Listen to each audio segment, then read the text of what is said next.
Oh my god, that smells.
There it goes. Never to be found again.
This is the stupid shit you run into.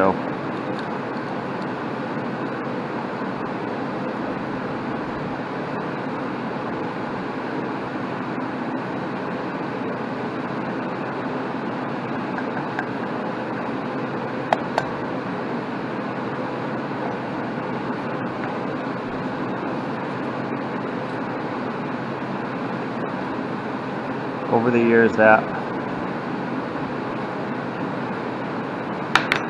pulled down so much that it warps it.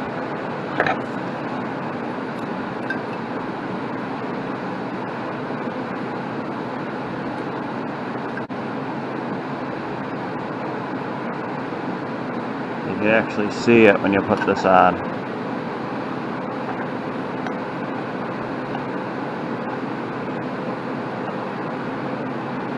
How tight it is there. We got clearance there, but then we're tight there. And it'll go in, but it's still so tweaked. Probably got 3/16 gap that one way. It's low. It's where it's high. Really high.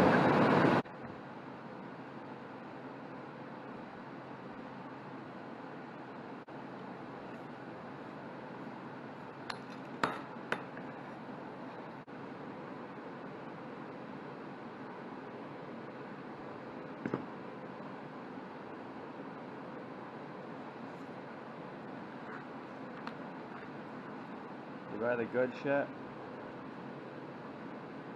it doesn't work. Buy the cheap shit, it works. That stupid thing wasn't cheap.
It's a lot better.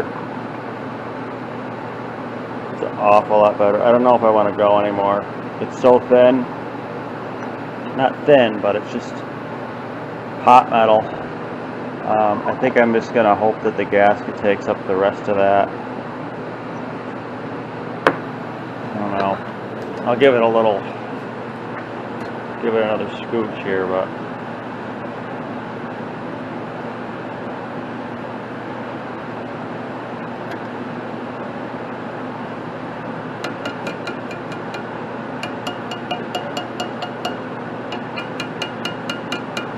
I'm gonna let it cool down, put tension on it, and we'll take a look at it after it cools down.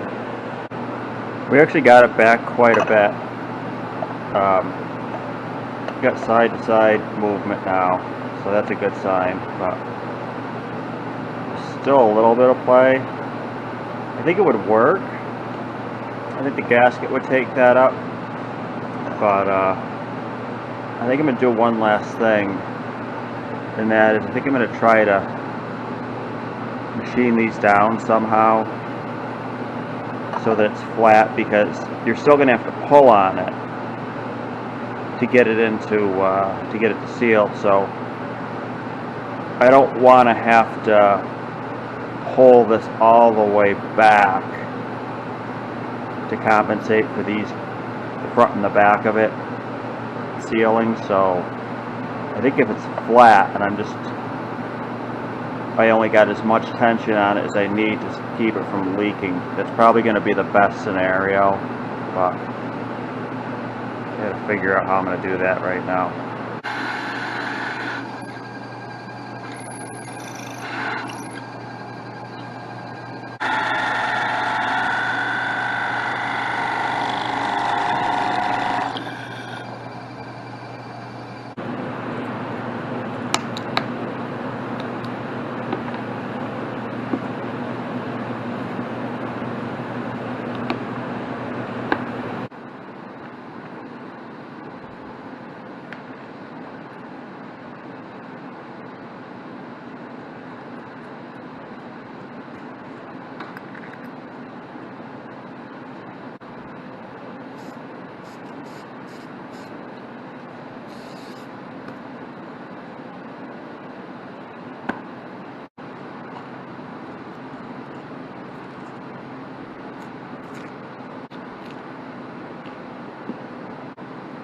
Oh, that cob job.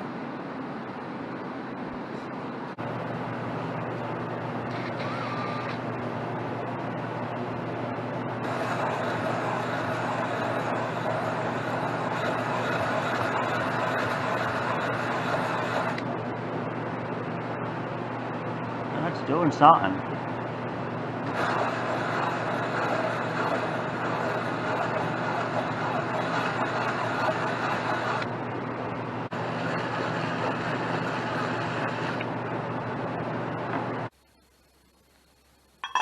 I actually think that's going to be good.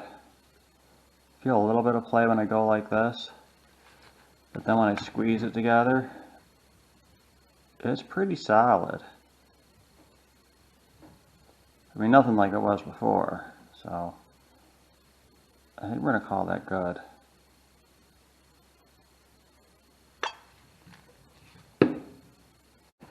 One of the few things that's available is the fuel pump kit. And all you got to do is order a number 16 if you're looking for one of these.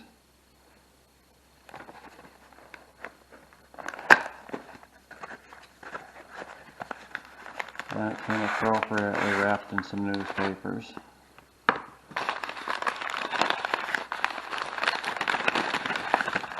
What we got here? Quasar van, oh no.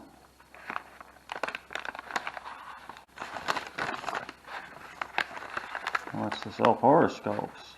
Got some spring things. Oh, a whole bunch of springs. One of them.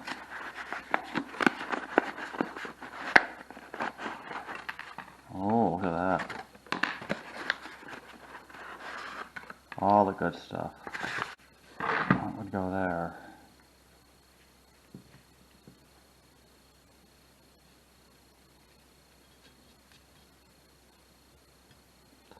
And that would go there.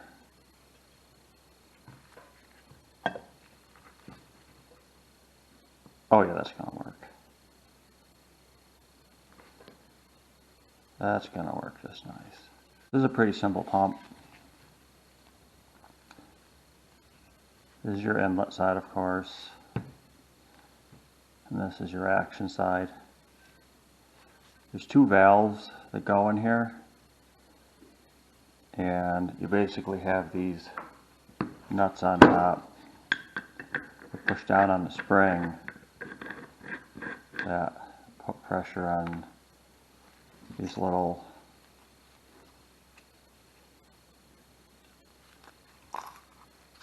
I don't know if that's G10 or what that is,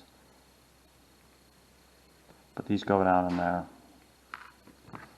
And I believe this is the vacuum side of the pump, and this is the pressure side of the pump. So this valve prevents backflow, and this one here just closes the chamber between the outlet line and the top side of the diaphragm.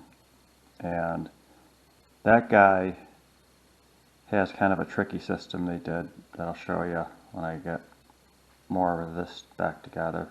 This is pretty clever.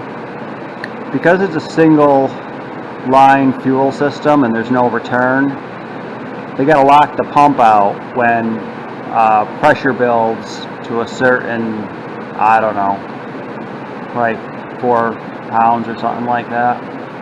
So what they did with this is the diaphragm, so that goes up in there, and it draws fuel from the bowl into this chamber by the diaphragm just doing its diaphragm thing. And when the pressure between here and the carburetor is, let's just say 4 pounds, this locks out. And the way it does that is this bladder will take its final pull down before it can't really go up anymore, before it hits its limit. And when it's in that down position, it stays down because everything's locked. Like the car's on idle, it's not really pulling a lot of fuel. And as that stays locked, this here is just free to clank around and ride on the cam. And then as the bowl starts emptying, this pops back up and it starts doing its thing again. Pretty tricky. It seems like this is one of those places that could suck air.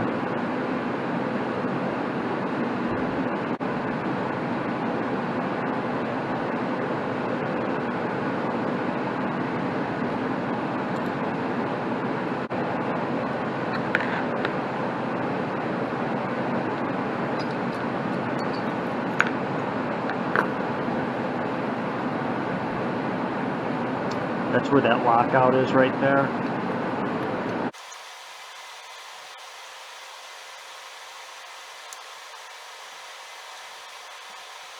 The trick is with this is you want to keep the diaphragm centered on those bolt holes, the screws, whatever they are, so it's not tweaked one way or the other.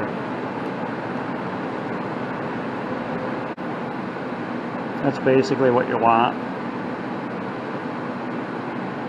About an equal amount on each side. That way when you do that, that pin's moving. So if you put any English on there, you're causing that pin to ride weird.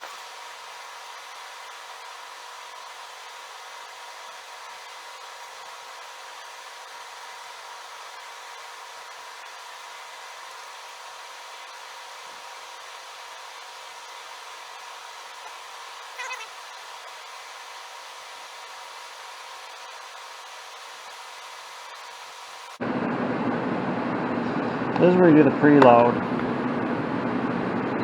What they want you to do, what you have to do, is you have to hold the diaphragm all the way down and go around and start tightening them.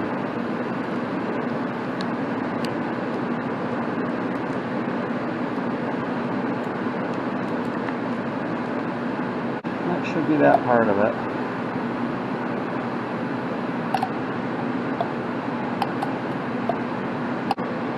That just all this does here is just keeps tension on the rocker arm, so it's not slapping around against the cam when this is locked out. So that one's got kind of a divot in it from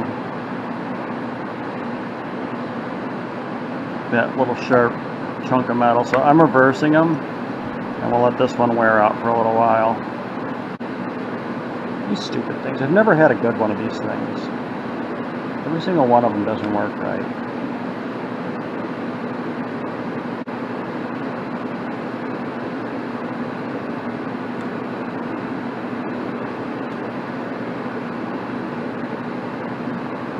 Perfect landing.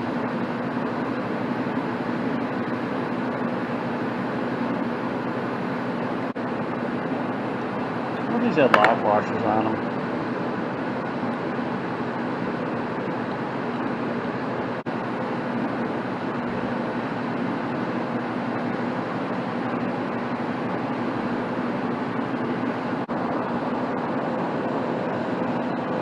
Should be good enough.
Now, I don't know that I would recommend anybody trying what I did here. There was a lot of chances taken. This could have easily broke, or it could have fatigued it. This is pot metal, and the bottom line is you don't know what's in pot metal. it's pot metal. It's just whatever kind of metal soup they had brewing that day. This stuff looks pretty good. You know, you can probably see a little bit where I fatigued it with the heat, but you know, it hung in there. This stupid thing, you know, I mean, I really should have turned that on the lathe. I mean, that's just like cob job of cob jobs right there. Unfortunately, the lathe isn't running right now, so you know, I just let it bounce around. I held it as straight as I could. It did what I needed it to do, but really not the right way to do something like this. But, you know, works. I just wouldn't want anybody thinking that they're going to get away with it, because I tend to get away with stuff like this because I have broken more things in my life than you could possibly imagine. So, you know, you start to learn little tricks. You start to learn how to do things with the wrong things without the right things and get by. But, you know, if you have something that's extremely rare, old, valuable, hard to replace, you know, don't throw caution to the wind unless it's a last resort, because, you know, stuff like this, it's just looking for an excuse to fail. So that's my cautionary words on that one.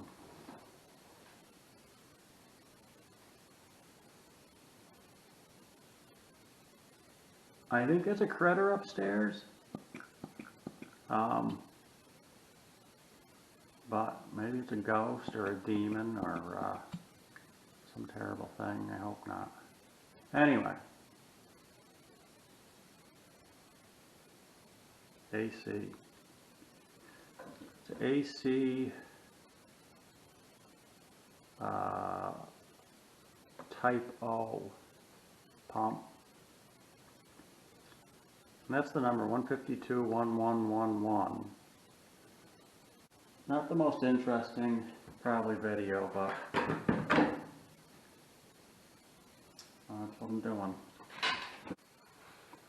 No, it's back in there.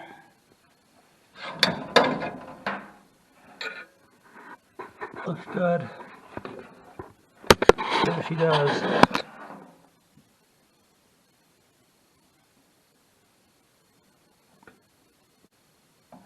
These, by the way,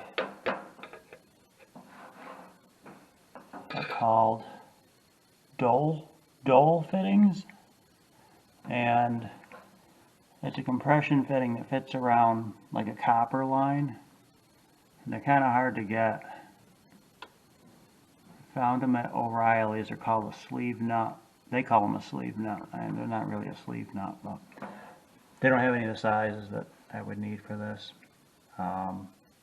Yeah, I don't know how crazy I am about them, to be honest. I think an inverted flare is a better route for something like that.